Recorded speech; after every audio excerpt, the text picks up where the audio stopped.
Well, good morning, Grace.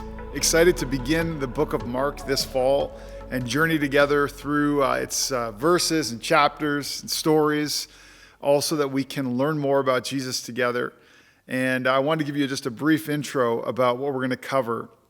I want to begin with just a short story that I read by Tim Keller about a professor of philosophy at Princeton Theological Seminary, a young Frenchman named Émile Caillet. And the story goes that when Émile was a youngster in the early 1900s, he went to university and finished university having never read the Bible, but having studied deeply Western philosophy, etc. And right at the end of his university career, he and most of his friends were caught up in the conscription into the army, the French army, to be a part of the First World War. And what he found was, as he was in the war, the inadequacy of his views on the human situation overwhelmed him.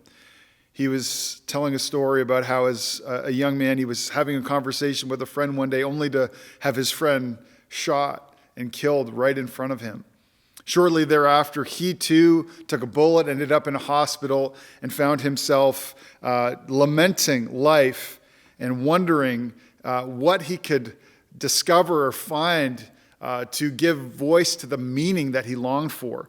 And so he began to study and read literature and philosophy as he sat in his hospital bed. And he said, "I must say it, however queer it may sound," he said, "I longed for to find a book that would understand me." And he knew of no such book, but decided he'd continue to read. And as he worked through his readings, his philosophy, his history, articles and novels, he wrote down in a small book things that spoke to his condition, things that resonated with his understanding of the world. And he thought, by the end of this, I'm going to fill up this notebook and I'm going to have this great anthology of wisdom to which I will read and then make sense of the world as I know it. And he said, I expected that it would lead me, as it were, from fear and anguish through a variety of intervening stages, so to the supreme utterances of release and jubilation. He's a pretty thoughtful guy. And the story goes, as he sat down one day, his wife and young child went for a walk, and he sat under this tree, and he opened his notebook, and he began to read. And as he read each quote, he realized this growing sense of disappointment. He said each quote reminded him of the circumstances in which he had chosen it. But things had changed. And he said, I knew the whole undertaking would not work simply because it was of my own making. Almost at that very moment, he said, my wife and child reappeared, walking by me again. And she had with her in her hand a little French Bible that she had just received from a minister who had happened to be walking by and met her on her walk and given it to her. Caillet took it, opened it to the Gospels, and he began to read.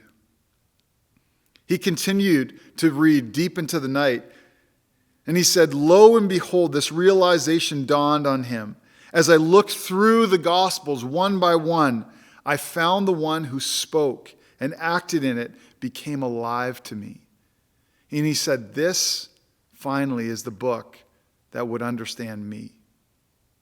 And I want us to know that that is at the heart of the message of the book of Mark. That's what Mark does. He makes Jesus real to us. That's the opportunity. Mark has this sort of breathless and urgent way of communicating that rushes us from scene to scene through the life of Jesus, almost so as if to help unfold for us what mattered most. See, Mark was a first-hand account written by Mark, but narrated by the Apostle Peter, one of, if not the closest person to Jesus in his life. And Peter recounts these things to Mark, who writes them down saying, these are of the utmost importance. These things do not forget. And in it, Peter goes to tell a story that basically is broken into two halves. As we go through the book of Mark, the first half asks this question, who is Jesus? Understanding what is his identity? Who is he to us in this world? And then secondly, the whole book hinges in chapter 8 The second half unlocks this idea of what Jesus came to do, his purpose and his mission in this world. And as we read Mark, what we find is not only Jesus' identity and Jesus' purpose, but our prayer is that we'll find not only his, but our identity and our purpose.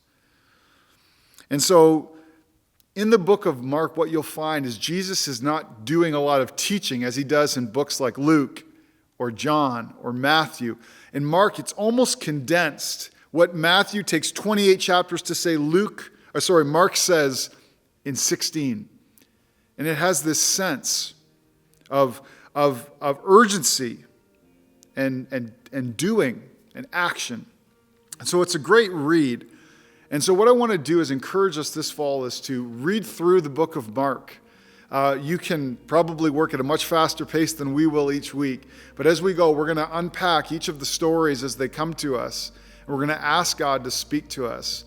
And as Emile Kaye would say, to look for the one who would read us as we read him. So I invite you to look forward to the book of Mark together, and we'll be kicking off next week, chapter 1, verses 1 to 8. So I invite you to join with us.